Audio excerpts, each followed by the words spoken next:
ওটাকে উঠাও, আমি একা সব মাছ খাবো নাকি? ওরা মাছ খাবে না। খাবে না? রাজু তুই মাছ খাবি নি? মাছ মাংস খেলে অনেক তাড়াতাড়ি বড় হয়ে যাবে বুঝলি। সাথীকে একটা মাছ তুলি দাও। আমি মাছ খাবো না বড় আব্বা।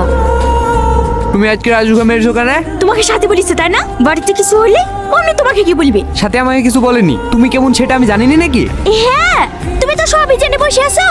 ওর জন্য আজকে কত টাকা জরিমানা দিতে হয়েছে জানো?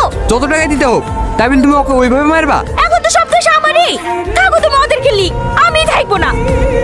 তোমার কি দরকার ছিল এখন এইসব কথা বলার? তোদের উপর অত্যাচার করবে, আমি আর কতদিন চুপ করে থাকবো? তাই বলে তুমি বড় মার সাথে ঝামেলা করবা?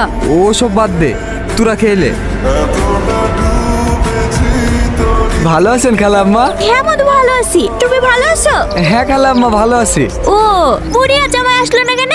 জানেনই তো এই সময় দোকানে কত চাপ হয়, তাই ভাই আমাকে দিয়ে পাঠালো। খুব ভালো করেছো তোমাকে পাঠি। তুমি তো